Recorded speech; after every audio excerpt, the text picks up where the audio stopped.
జనం కోసం Janavani. Popular prepaid ప్లాన్ను నిలిపివేసిన ఎయిర్టెల్. ప్రముఖ టెలికాం సంస్థ ఎయిర్టెల్ తన ప్రీపెయిడ్ వినియోగదారులకు పెద్ద షాక్ ఇచ్చింది. అత్యంత ఆదరణ పొందిన 249 రీఛార్జ్ ప్లాన్ను నిలిపివేసింది.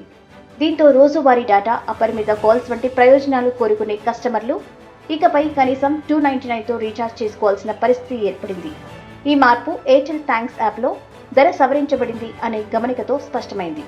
ఇప్పటి వరకు అందుబాటులో ఉన్న 249 ప్లాన్ ద్వారా వినియోగదారులకు 24 డేస్ వ్యాలిడిటీతో పాటు రోజుకు 1 GB డేటా, అపరిమిత వాయిస్ కాల్స్, రోజుకు 100 SMSలు లభించేవి.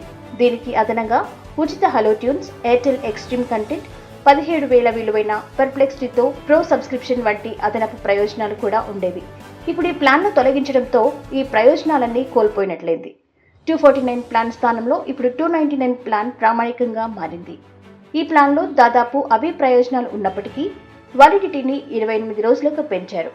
అంటే వినియోగదారులు దాదాపు అవే సౌకర్యాల కోసం అదనంగా 50 చెల్లించాల్సి ఉంటుంది. కాకపోతే 4 రోజులు అదనపు వ్యాలిడిటీ లభిస్తుంది. ఇక్కడ గమనించాల్సిన విషయం ఏంటంటే, మార్కెట్ లీడర్ అయిన రిలయన్స్ జియో కూడా గతంలోనే తన 249 ప్లాన్ను నిలిపివేసింది. ఇప్పుడు ఎయిర్టెల్ కూడా అదే బాటలో నడిచింది. ప్రస్తుతం భారత టెలికాం మార్కెట్లో వోడాఫోన్ ఐడియా మాత్రమే 249 ప్రీపెయిడ్ ప్లాన్ను అందిస్తున్న ఏకైక సంస్థగా నిలిచింది. టెలికాం కంపెనీలు తమ ఆదాయాన్ని పెంచుకునే క్రమంలో తీసుకుంటున్న ఈ నిర్ణయాలు వినియోగదారులపై నేరుగా ప్రభావం చూపుతున్నాయి.